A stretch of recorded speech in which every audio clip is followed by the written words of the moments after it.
Olá de novo, eu sou o Mark. Em nossa primeira aula, falamos sobre profecia e o cumprimento tangível dela nesse mundo real. Naquela aula, vimos profecias impressionantes do Antigo Testamento. Também cobrimos um apanhado geral da história de Israel e como profecias se cumpriram para aquela nação e seu povo. E eu resumi como existem profecias na Bíblia que vão afetar você e eu neste mundo no futuro próximo. De fato, repetirei aqui, como fiz na primeira aula, que quando os discípulos de Jesus lhe perguntaram sobre o futuro do mundo, ele disse: quando virem os eventos futuros dos quais falou o profeta Daniel, quem lê, entenda. Quem lê, entenda. Jesus está nos dizendo que o profeta Daniel disse é importante. Então, vamos dar uma olhada no capítulo 2 de Daniel, que é considerado pelos acadêmicos de todos os credos como o resumo mais concentrado e mais conciso de um quadro geral da história e do futuro do mundo em toda a Bíblia. Vamos descobrir quem foi Daniel, como era sua vida e o que tudo isso significa. Estamos em torno de 604 a.C. Eram os últimos anos de Judá como uma nação independente, depois de quase 800 anos de existência. Daniel era um adolescente nessa época. Essa era uma época preocupante para essa fase da vida de um jovem. A grande notícia no mundo daquela época foi que alguns anos antes aconteceu a queda de uma antiga superpotência daquele tempo, o reino da Assíria, e a ascensão do reino da Babilônia, o qual estava conquistando a todos os demais reinos. Em 604 a.C., o rei da Babilônia, Nabucodonosor, enviou uma força militar contra a Judéia. Foi durante esse ataque que nosso jovem Daniel foi levado cativo como escravo para longe em direção ao Oriente, para a Babilônia. Na Babilônia, Daniel e seus 3 amigos foram enviados para uma escola de treinamento para rapazes que eram de descendência real em Israel. Eles imediatamente se sobressaíram dentre os demais depois da decisão de permanecerem fiéis à sua fé, cooperando com seus novos líderes. Só para esclarecer, Babilônia nessa época era tão fascinante quanto Roma ou Atenas foram em seus dias de apogeu. A cidade dourada, inteligente, moderna, poderosa, era então o centro do mundo e aparentemente invencível. Quando Daniel e seus amigos já estavam há 3 anos vivendo na Babilônia, aconteceu que o rei Nabucodonosor teve um sonho, mas ele não conseguia se lembrar dele. O que pode acontecer com qualquer um, mas isso era especial. Primeiro, porque ele era o governante do mundo civilizado, e também porque ele estava acostumado a ter tudo o que queria imediatamente. Então ele fez o que qualquer governante mundial faria. Ele chamou seus conselheiros e magos e todos os assessores que líderes mundiais têm ao seu redor e disse: tive um sonho e para saber o sonho está perturbado o meu espírito. Parece que as pessoas não mudaram nesses 2600 anos porque seus conselheiros disseram: ó rei, viva eternamente. Diga o sonho a teus servos e daremos a interpretação. Nabucodonosor percebeu o que se passava e disse: o que foi me tem escapado. Se me não fizerdes saber o sonho e a sua interpretação, sereis despedaçados e as vossas casas serão feitas um monturo. Mas se vós me declarardes o sonho e a sua interpretação, recebereis de mim dons e dádivas e grande honra. Os conselheiros ficaram por lá mais um tempo e o rei os ameaçou novamente, até que eles, de forma honesta, disseram: não há ninguém sobre a terra que possa declarar a palavra ao rei, pois nenhum rei há, senhor ou dominador, que requeira coisa semelhante de algum mago ou astrólogo ou caldeu. Porquanto a coisa que o rei requer é difícil, e ninguém há que a possa declarar diante do rei, senão os deuses cuja morada não é com a carne. Isso é verdade. Ninguém pode te dizer o que você sonhou. Bem, isso foi uma decepção para Nabucodonosor, e ele imediatamente ordenou o começo do massacre de todos os seus magos e conselheiros. E esse era o tipo de cargo para o qual Daniel e seus amigos estavam sendo treinados. Você deve estar pensando, o que toda essa história antiga tem a ver com profecia e com o futuro? Você já vai descobrir. Um dos guardas principais do rei estava no dormitório de Daniel, avisando a ele e a seus amigos que eles seriam executados. Quando Daniel ouviu sobre o sonho do rei, ele perguntou se ele poderia ter um tempo para orar ao seu Deus para que o sonho e a interpretação fossem revelados a ele. O pedido foi aceito e Daniel e seus amigos buscaram a Deus em um tempo de oração fervorosa para descobrir o significado de tudo aquilo. Como ele poderia dar a interpretação sem nem mesmo saber o que era o sonho? E aqui está o que aconteceu depois. Então foi revelado o segredo a Daniel numa visão de noite. O Senhor havia mostrado o sonho de Nabucodonosor e a sua interpretação a Daniel. Impossível sem a ajuda de Deus. Então Daniel faz uma oração de gratidão. Aqui está. Falou Daniel dizendo, seja bendito o nome de Deus de eternidade a eternidade, porque dele são a sabedoria e a força. Ele muda os tempos e as estações, ele remove os reis e estabelece os reis, ele dá sabedoria aos sábios e conhecimento aos entendidos. Ele revela o profundo e o escondido, conhece o que está em trevas e com ele mora a luz. Ó Deus de meus pais, eu te dou graças e te louvo, porque me deste sabedoria e força, e agora me fizeste saber o que te pedimos, porque nos fizeste saber deste assunto do rei. Então Daniel foi até o chefe da guarda real e pediu por uma audiência com Nabucodonosor, para que ele pudesse contar ao rei o sonho e a interpretação. Tudo aconteceu de verdade, não é um filme, não é ficção. Pelo que podemos calcular através da Bíblia, parece que Daniel não tinha mais do que 14 anos de idade nessa época. Ele e seus amigos foram chamados de crianças muitas vezes. Aqui estava esse jovem exilado, longe de sua família, prestes a ir diante de um tirano líder mundial, violento e cruel, e dizer para esse rei o que ele havia sonhado. Se alguma vez um jovem precisou de fé, e com certeza do tipo sobre-humana, essa foi a situação que Daniel enfrentou naquele instante. Daniel foi levado diante do rei e parece que havia bastante gente ao redor. Respondeu o rei e disse a Daniel, cujo nome era Beltesazar, podes tu fazer-me saber o sonho que tive e a sua interpretação? Respondeu Daniel na presença do rei, dizendo, o segredo que o rei requer, nem sábios, nem astrólogos, nem magos, nem adivinhos o podem declarar ao rei. Mas há um Deus no céu, o qual revela os mistérios. Ele, pois, fez saber ao rei Nabucodonosor o que há de acontecer nos últimos dias. Daniel tinha segurança e ousadia, e ele deu o mérito a Deus e não para si mesmo. E também ele diz que o Deus do céu está revelando ao rei o que há de acontecer nos últimos dias. Então essa é uma mensagem de Deus para o rei sobre o futuro. O teu sonho e as visões da tua cabeça que tiveste na tua cama são estes. Estando tu, ó rei, na tua cama, subiram os teus pensamentos acerca do que há de ser depois disso. Essa é uma mensagem sobre o futuro. Aquele, pois, que revela os mistérios te fez saber o que há de ser. Se você nunca escutou isso antes, pode ser um pouco misterioso a princípio. Daniel vai contar ao rei o que ele sonhou e depois vai explicar o que significa. Tu, ó rei, estavas vendo, e eis aqui uma grande estátua. Esta estátua, que era imensa, cujo esplendor era excelente, estava em pé diante de ti, e a sua aparência era terrível. A cabeça daquela estátua era de ouro fino, o seu peito e os seus braços de prata, o seu ventre e as suas coxas de bronze, as pernas de ferro, os seus pés em parte de ferro e em parte de barro. Estavas vendo isso quando uma pedra foi cortada sem auxílio de mão, a qual feriu a estátua nos pés de ferro e de barro e os esmiuçou.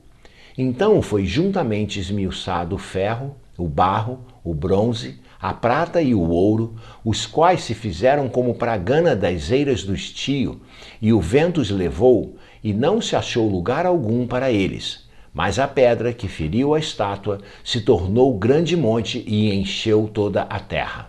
Deve ter sido uma sensação incrível naquele ambiente. Será que Daniel imaginou o que aconteceria caso ele estivesse errado? Será que os conselheiros de Nabucodonosor estavam certos de que o jovem estrangeiro seria despedaçado bem na frente deles?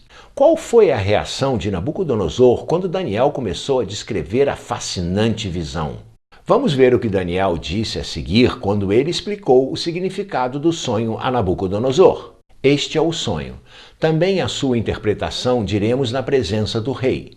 Tu, ó rei, és rei de reis, a quem o Deus do céu tem dado o reino, o poder, a força e a glória.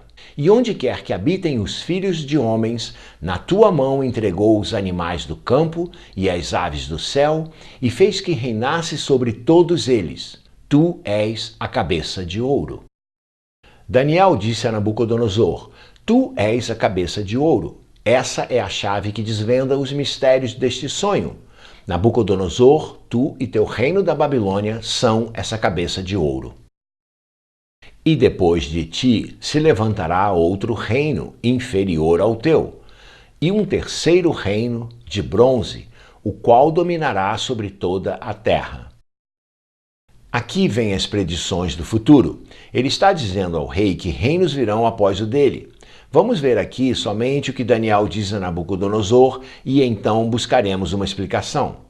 E o quarto reino será forte como ferro, pois como o ferro esmiuça e quebra tudo, como o ferro que quebra todas as coisas, assim ele esmiuçará e fará em pedaços. E quanto ao que viste dos pés e dos dedos, em parte de barro de olheiro e em parte de ferro, isso será um reino dividido. Contudo, haverá nele alguma coisa da firmeza do ferro, pois viste o ferro misturado com barro de lodo. E como os dedos dos pés eram em parte de ferro e em parte de barro, assim por uma parte o reino será forte e por outra será frágil. Se você ainda não entende isso, vamos revisar essa parte. Mas preste atenção ao que vem a seguir, porque é provavelmente o versículo mais importante do capítulo. Mas, nos dias desses reis, o Deus do céu levantará um reino que não será jamais destruído, e este reino não passará a outro povo, e esmiuçará e consumirá todos esses reinos, mas ele mesmo subsistirá para sempre. Da maneira que viste que do monte foi cortada uma pedra sem auxílio de mãos, e ela esmiuçou o ferro, o bronze, o barro, a prata e o ouro, o grande Deus fez saber ao rei o que há de ser depois disso. Certo é o sonho e fiel a sua interpretação. Então Daniel terminou. Certamente Daniel e Nabucodonosor ficaram se entreolhando intensamente. É quase certo que houve um tremendo silêncio sobre todos que estavam presentes. Será que Daniel seria executado? Ele estava mesmo certo sobre o que falou para Nabucodonosor? Vamos ver o que a Bíblia diz que aconteceu a seguir. Então o rei Nabucodonosor caiu sobre a sua face e adorou a Daniel e ordenou que lhe oferecessem uma oblação e perfumes suaves. Nabucodonosor caiu sobre sua face diante de Daniel e ordenou que trouxessem um sacrifício para ele. Você sabe o que isso quer dizer? Foi isso o que o rei havia sonhado e ele sabia com certeza que essa era a interpretação.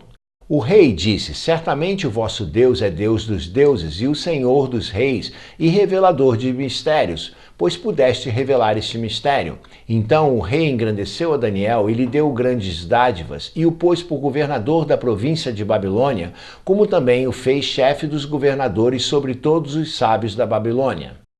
Imaginem só o líder do seu país caindo aos pés de um jovenzinho imigrante ou um verdadeiro prisioneiro de guerra por conta de uma verdade que foi revelada a ele. Foi um impacto sem precedentes nesse governador mundial daquela época. Agora vamos ver tudo isso e o que significa. Nós sabemos que Daniel disse que a cabeça de ouro da estátua representa Nabucodonosor e seu reino, a Babilônia, de acordo com o versículo 38.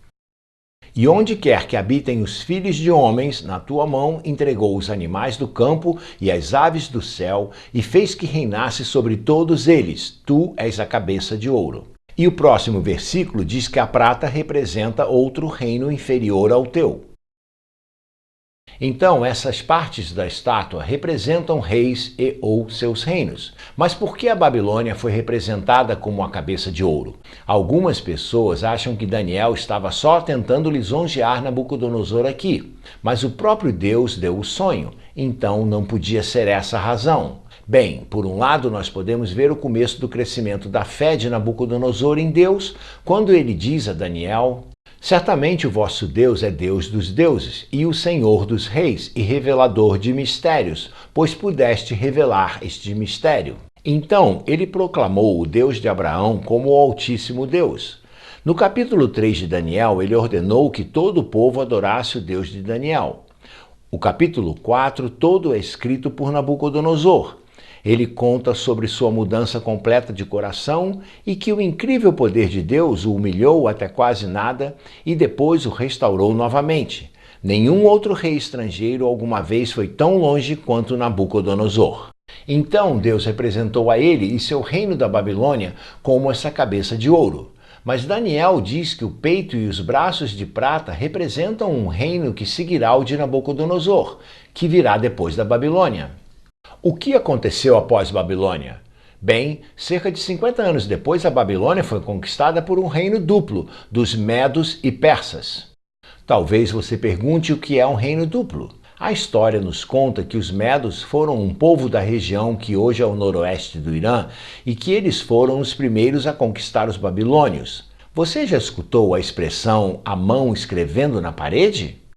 Essa expressão é do capítulo 5 de Daniel, onde uma mão literalmente surgiu na parede durante um banquete do neto de Nabucodonosor. A mão escreveu na parede que pesado foste na balança e foste achado em falta. Essa é a origem dessa frase. E que a Babilônia estava entregue nas mãos dos medos e dos persas. O capítulo nos conta que naquela mesma noite as defesas da Babilônia foram tomadas e a cidade foi derrotada pelos medos.